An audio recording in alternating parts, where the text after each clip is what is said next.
Alright, today I'm going to show you how to make a StickPic for your trekking pole.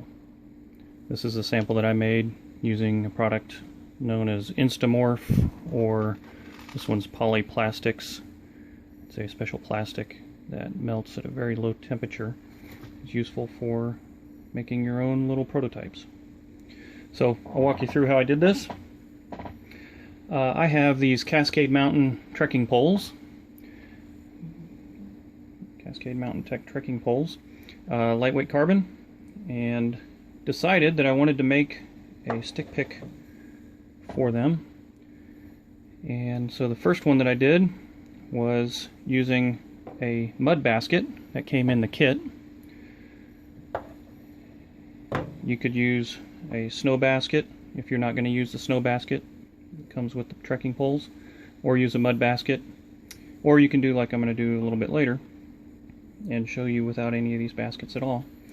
But all I did is cut off the rubber, and so that I left the center nut.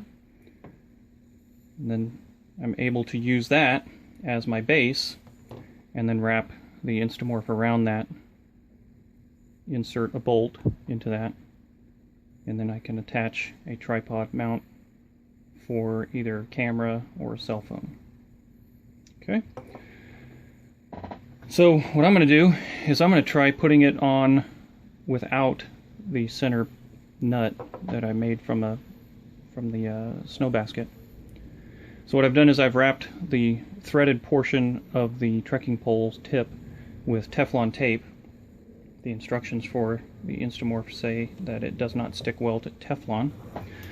So then I'm not going to go too far into how all this stuff works, but take a little bit of the Instamorph pellets, put those into some rather warm water, and you'll see that the pellets are softening, turning clear, and that shows that they're softening enough to where you'd be able to use them. I like to use a little piece of wood, like a toothpick or something else similar to that, that's small and pointy. Helps me move around the material and get it congealed nicely.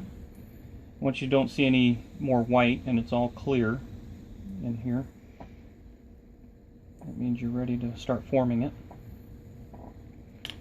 Get this guy out of the way. And that looks like it's ready to go. So let's take it out. We'll shake off the excess water. Sometimes the water gets in those cracks and is still 150 or 160 degrees. So then all we're going to do is we're going to take our bolt, set it onto our trekking pole in the area that we want it, and then we just start forming the Instamorph around the trekking pole where we want it and around the bolt. In this case I'm using a screw, but you can use a bolt, something like that. So I'm not going to spend too much time on the Instamorph part, but as you can see, it's holding its shape on the Teflon portion. It's holding the bolt, but the bolt does move a little bit, and so until it hardens enough, you'll want to set the angle of the bolt so that it's exactly where you want it for either taking self-portraits or at whatever angle you want for whatever purpose you're using it for. But you can hold it until it starts to solidify. You see it's turning from clear to a little bit of milky. That'll continue to get milkier until it turns into just a regular white plastic color. So while that's hardening, let me talk you through what I did on this other one. So this one, I formed this around the trekking pole nut, set that at the right angle for the angle that I wanted for the tripod. What I also did is I took this glow-in-the-dark powder that you can get online and added that to the raw Instamorph and folded that in and kneaded it in, and so this plastic looks a little greener or yellower. That's because it's got the glow powder in it. You get a good charge while you're walking through the sunlight, and this stuff glows really, really well. This is the good quality glow powder. Went ahead afterwards, once it was all set. Oh, by the way, I wasn't happy with the angle on the nut, so all I did is I dipped it back in the water, held it in there for a little while longer, and then was able to reform this plastic on the end here and bend it around. Afterwards, I went ahead and drilled a very small hole so I could put some of my reflective tracer cord in there, get me a handy carrying case. I'll trim that off when I'm done with it. But then I also needed an adjustment nut so that when I screw down the tripod attachment, the mount attachment, that it can be adjusted properly. So this is also made with the glow-in-the-dark powder, and all I did with this is I took a nut and ground it down using a grinder to a narrower thickness so that it didn't take up as much of the bolt length. And then I formed the Instamorph around that, did it several times until I was happy with the shape, the thickness, and the disc diameter. And then afterwards I was able to trim it out using a razor knife, trim it out so that it didn't impact the threads of the bolt. And now I've got an adjustment so that when I screw the attachment on, I can then tighten it up against that bolt.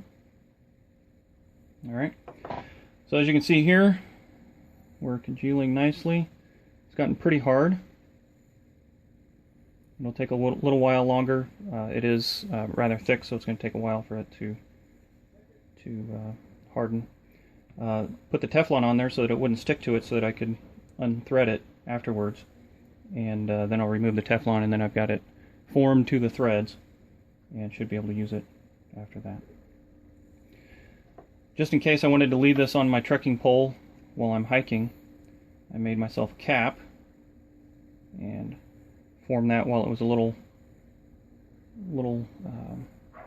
liquid into a nice little cap, so now it won't cut or grab onto things. Alright, well, we've cooled it down a little bit. Let's see how well it does. Coming off. You're going to want to wait until it dries completely. But I'm just unscrewing it, moving it down. You see that it's not sticking to the Teflon at all. And there we go. So down inside you can see the threads.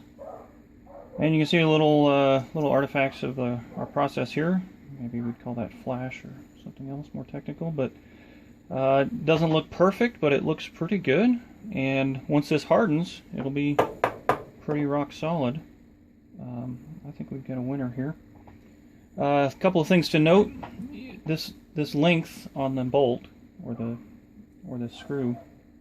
I would leave your screw or your bolt as long as possible. Of course, after you check to make sure that it's the correct thread for the mount that you're trying to attach it to. But leave this as long as possible. It gives you more flexibility when you're moving stuff around. It's also difficult to know exactly how much of the Instamorph is going to come up and cover some threads. And so the last thing you want to do is, say, cut it too short, and then if it's inside there, you don't have enough exposed thread in order to get a good seat on your tripod mount.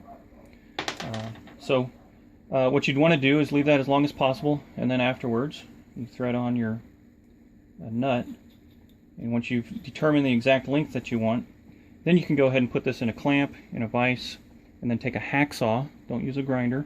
Take a hacksaw and slice it off as cleanly as possible. Then use a file to trim off the burrs.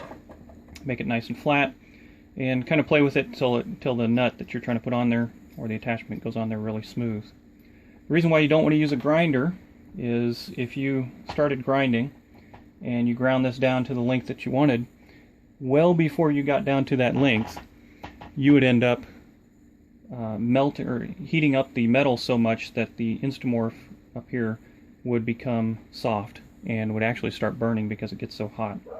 So you've got to use a low temperature method of cutting this off.